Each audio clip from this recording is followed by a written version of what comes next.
საინფორმაციო საკონსულტაციო სამსახურის ვაკანტურ თანამდებობებზე აგროსერვის ცენტრში განცხადებების მიღება დასრულდა. ბათუმსა და მუნიციპალიტეტებში აგრონომის, ვეტერინარის, აგროინჟინრისა და ფინანსისტის თანამდებობაზე დასაქმების სურვილი 200-მდე ადამიანმა გამოთქვა. კომისია დღის განმავლობაში იმ სპეციალისტებს შეარჩევს, რომლებიც საკვალიფიკაციო მოთხოვნებს აკმაყოფილებენ. საუკეთესოები კონკურსში მიიღებენ მონაწილეობას.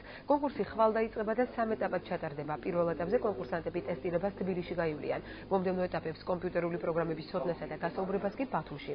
კონკურსის შედეგად 27 ადამიანი გამოვლინდება, რომლებიც შესაბამის ვაკანტურ თანამდებობებზე დასაქმდებიან. კომისიის შემადგენლობაში არასამთავრობო ორგანიზაცია, საქართველოს ფერმერთა ასოციაცია, ეკოფერმის წარმომადგენლებიც იმყოფებიან. პირველ ეტაპი იქნება ტესტირება, რომელიც ჩატარდება საქართველოს იუსტიციის სამინისტროს სასწავლო ცენტრის ბაზაზე. ტესტირება იქნება 3 ეტაპად. პირველი ეტაპი იქნება 4 შაბათს, მეორე ეტაპი იქნება 5 შაბათს და მესამე ეტაპი იქნება პარასკევს. ყველა მონაწილეს, ყველა კონკურსანტს ჩვენ შევეხმიანებთ და გავაგებინებთ თუ რომელ საათზე სად უნდა იყვნენ და სად უნდა მივიდნენ. ასევე მნიშვნელოვანია, რომ ტესტირების დროს ყველა მონაწილემ კონკურსის უნდა იქონიოს პირადობის მოწმობა. კონკურსის ძირითადი მიზანი არის, რომ ჩამოყალიბდეს საინფორმაციო საკონსულტაციო ცენტრები რაიონებში.